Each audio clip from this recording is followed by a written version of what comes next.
اور اگر جنگ خندق میں مولا کائنات کو دیکھا جائے تو مولا نے بہت ہی شجاعت والے انداز میں جنگ کو فتح کیا،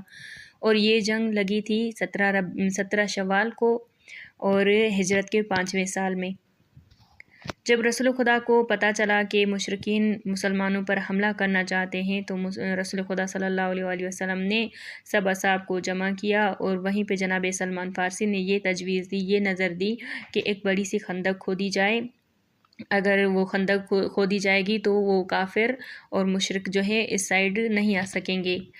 پھر خندق کھودی گئی، اور جیسے ہی مشرکین کا وہیں پہ لشکر آیا، کارواں آیا، انہوں نے دیکھا ایک بڑی سی خندق کو دیکھا، وہ بہت ہی حیرت زدہ ہوئے، اور انہوں نے 1 ماہ تک محاصرہ بنائے رکھا۔ تیروں کا سلسلہ چلتا رہا، اور بالآخر ان میں سے 6 لوگ ایسے تھے جو جنگاور میں یعنی جنگجو مانے جاتے تھے، عرب میں وہ بہت ہی زیادہ مشہور تھے۔ ان میں سے ایک تھا عمرو بن عبدود۔ انہوں نے جو ہے اپنی گھوڑی سواری کی زور پہ جو ہے خندق کو پار کیا، اور مسلمانوں کے اس طرف آ گئے، اور جیسے ہی مسلمانوں نے دیکھا تو وہ مسلمان ڈر گئے، بہت زیادہ ڈر گئے، اور عمرو بن عبدود جو ہے بار بار یہی نعرہ بلند کر رہا تھا کہ کیا تم میں سے کوئی اہل بہشتی نہیں ہے جو مجھے جہنم پہنچائے اور میں اس کو بہشت پہنچا دوں۔ اور یہ پہلی بار اس نے نعرہ لگایا تو مولا کائنات اٹھے اور کہا یا رسول اللہ میں اس کے مد مقابل جانا چاہتا ہوں۔ تو پھر رسول خدا صلی اللہ علیہ وسلم نے کہا کہ نہیں علی آپ بیٹھ جاؤ، یہ عمرو ہے۔ پھر اس نے دوبارہ یہی نعرہ بلند کیا، پھر مولا کائنات بلند ہوئے اور کہا رسول خدا میں جانا چاہتا ہوں۔ پھر تیسری بار جب اس نے یہی صدا بلند کی تو مولا کائنات نے بہت زیادہ اصرار کیا کہ یا رسول اللہ میں اس کے مد مقابل جانا چاہتا ہوں۔ تو پھر مولا کائنات کو رسول خدا صلی اللہ علیہ وآلہ وسلم نے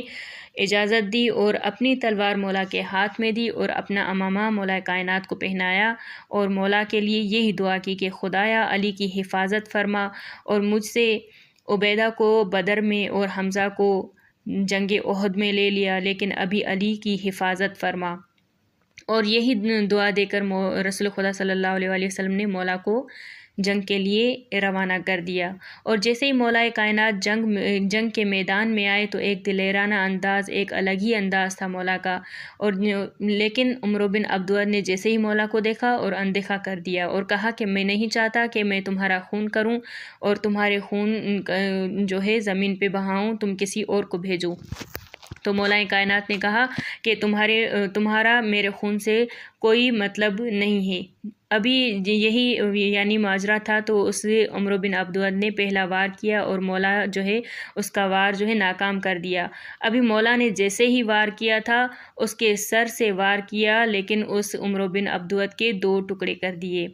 یعنی اس کی جو سر پہ ٹوپی تھی اس کے بھی 2 ٹکڑے ہو گئے، اس کے سر سے لے کے پاؤں تک اس کے 2 ٹکڑے ہو گئے، اور وہیں پہ جو زیادہ مٹی اور گرد و غبار تھا وہ جب پھیل گیا تو مسلمان دیکھ نہیں سکے اور عبدود زمین پہ گر گیا۔ اب جیسے ہی زمین پہ گرا تو مولا کائنات کی آواز بلند ہوئی فضا میں اللہ اکبر کی، تو مسلمان بہت خوش ہوئے اور نعرے بلند کرنے لگے کہ بالآخر مسلمان جو ہیں وہ پیروز ہو گئے، وہ کامیاب ہو گئے۔ ابھی مشرکین کو جیسے ہی یہ سننا تھا کہ عمرو بن عبدود مارا گیا ہے تو وہ باقی جو قہرمان تھے، باقی جو دلاور تھے، جنگجو تھے جو خود کو بہت زیادہ دلاور مان رہے تھے، تو وہ فرار ہونے لگے۔ ان میں سے کچھ ایسے فراری تھے جو خندق میں گر گئے اور مولا نے ان کا تعاقب کیا اور ان کو بھی واصل جہنم کیا۔ اور وہیں پہ ہی جبرائیل جو ہے یہ کلمات رسول خدا کے پاس لے آئے، اور رسول خدا نے ارشاد فرمایا کہ مولا کائنات کی جو ہے ایک ضربت تمام جن و انس کی عبادت سے بھی افضل ہے۔ اور یہ تھی مولا کی شان جو مولا نے جنگ بدر میں، جنگ احد میں اور جنگ خندق میں تمام مشرکین کو جو ہے شکست دی ہے اور جنگوں کو فتح کیا ہے۔ یہ مولا کائنات ہیں جو شجاعت میں اپنی مثال آپ ہیں۔ اور یہ جو کتاب ہے نقل کی گئی ہے سیر ابن حشام میں، جلد نمبر 2 میں یہ بیان کیا گیا ہے۔ دوسرا کتاب ہے مغازی جلد نمبر 2، تیسرا کتاب ہے تاریخ الخمیس جلد نمبر 1، اور چوتھا کتاب ہے کنز الفوائد صفحے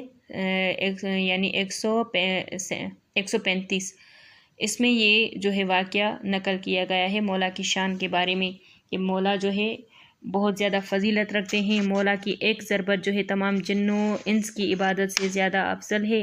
اور مولا کی شان میں لا فتح الا علی، لا فتح الا علی، لا سیف الا ذوالفقار،